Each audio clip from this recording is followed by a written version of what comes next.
स्वागत है आप सभी का हमारे इस यूट्यूब चैनल में। तो चलिए आज के वीडियो में 8 क्लास का साइंस 10वां चैप्टर फसल उत्पादन एवं प्रबंधन का एमसीक्यू देखेंगे। देखिए मैथ के लिए बहुत कमेंट आ रहा है, लेकिन मैथ थोड़ा सा रात में लाइट का प्रॉब्लम हो जा रहा है, इसलिए मैथ नहीं दे पा रहे। लेकिन मैथ आधा से अधिक खत्म हो चुका है। थोड़ा सा मेहनत कीजिए, प्ले लिस्ट में जाइए। प्ले लिस्ट में पहले भी एमसीक्यू पढ़ा चुके हैं, तो जो एमसीक्यू पहले पढ़ा है वही चीज़ वो अभी भी पढ़ना है। ऐसा नहीं कि कुछ नया से कुछ आसमान से लाना है ना। JCRT का ही पढ़ना है, जो कि अपलोड कर चुके हैं पिछला बार भी। तो उसी को एक ही प्ले लिस्ट में हम कर दे रहे हैं। नया प्ले लिस्ट जो अबर बनाए हैं उसी में कर दे रहे हैं सब वीडियो को। मात्र 3-4 चैप्टर बाकी है, ठीक है। बाकी सब हो चुका है। तो वो सारा प्ले लिस्ट को सेव कर लीजिए आप, है ना। 8 क्लास मैथ एमसीक्यू करके एक प्ले लिस्ट मिलेगा, उस प्ले लिस्ट को सेव कर लीजिए मोबाइल में, और उसमें एक लाइन से देखिएगा आपको सारा चैप्टर मिलता जाएगा। बीच बीच में खाली 1-2 चैप्टर नहीं है, जैसे हमको लगता है 10वां चैप्टर नहीं है, 12वां नहीं है और 14 चैप्टर नहीं है। तो ये 3 चैप्टर को 1-2 दिन के अंदर करा देंगे। बाकी सब कंप्लीट है, आप वहाँ देखिए, ठीक है। थोड़ा सा देखिए, खोजिए, है ना। अब खोजने की ज़रूरत क्या है, बस प्ले लिस्ट में जाइए। प्ले लिस्ट जानते होंगे कैसे निकलता है, वहाँ पे अपने मिल जाएगा क्लास 8 मैथ एमसीक्यू करके, ठीक है। तो वहाँ पे सारा वीडियो मिलेगा, है ना। आप एकदम मुंह में कोई दे देगा तब खाइएगा, है ना। थोड़ा सा हाथ पर हिलाइए, ठीक है।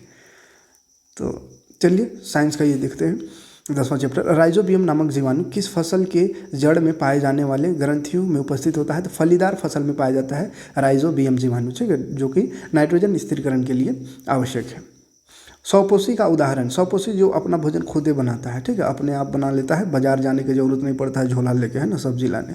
तो कौन सा है, तो आम का पौधा को नहीं देखोगे कभी झोला लेके बाजार जाते, वो जहाँ खड़ा है वहीं खड़े रहेगा, उसका भोजन वहीं बन जाता है, ठीक है। तो उसको बोलते हैं स्वपोषी पोषण, ठीक। खरीफ फसल का उदाहरण, तो खरीफ फसल बरसात के दिनों में जो फसल धान होगा, है ना, धान। जंतुओं द्वारा खाद्य पदार्थ है, जंतुओं द्वारा खाने का पदार्थ है ना, खाद्य पदार्थ यानी खाने का पदार्थ। दाल जंतु है नहीं, फल नहीं, चावल भी नहीं। शहद जंतु द्वारा मिलता है, मधुमक्खी से, है ना। रेशेदार फसल है, रेशा जिसमें होता है, तो कपास में रेशा होता है, इसी को रेशेदार फसल कहते हैं। फसल के अनाजों को अलग करने की प्रक्रिया को क्या कहते हैं, तो फसल से अनाज को जो अलग करते हैं उस प्रक्रिया को दौनी कहते हैं, ठीक है। दौरी खेदना हम लोग कहते थे बहुत पहले, है ना। अब तो मशीन से सब हो जाता है, ट्रैक्टर से। पहले दौरी खेदते थे, माने धान को पूरा ऐसा करके एक जगह जमा करके और बैल को घुमाते रहते थे और पीछे पीछे घूमते रहते थे चक्कर, तो उसी को दौरी खेदना कहते थे हम लोग देहात में। तो वही दौनी है ना, दौनी, लेकिन हम लोग दौरी कहते थे। तो दौनी होता है फसल को अनाज से अलग करने की प्रक्रिया। तो ये पहले होता था, अब तो मशीन है, थ्रेसर मशीन आ गया एक से, है ना। मशीन में डालो फटाफट हो जाएगा।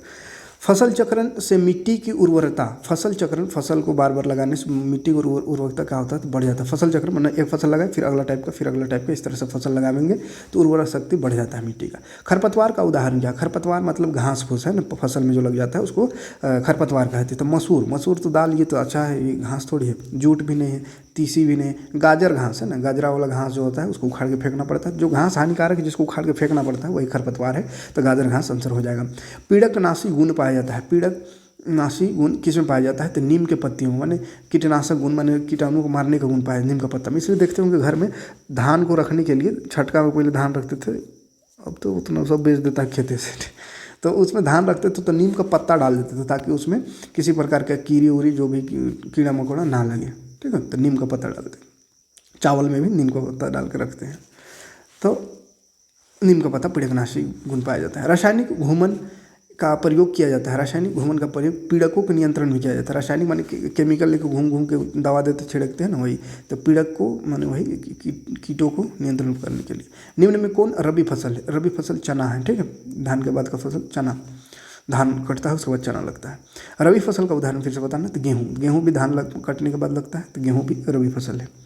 जब एक ही किस्म के पौधे किसी स्थान पर बड़े पैमाने पर है नियमित रूप से उगाए जाते हैं तो उसे क्या कहते हैं, तो बहुत ज़्यादा पैमाने पर एक ही तरह का पौधे लगाते हो तो उसी को फसल कहते हैं, ठीक है। दानों को भूसे से अलग करना क्या कहलाता है, दाना को भूसा से अलग करना थ्रेशिंग कहलाता है, ठीक है, थ्रेशिंग।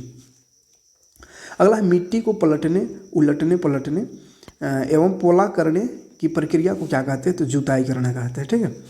ग्रीष्म ऋतु में लगाई जाने वाली फसल है, तो गर्मी के दिनों में फसल जो लगाते हैं उसको जायद फसल कहते हैं, ठीक, जायद फसल। क्लियर है।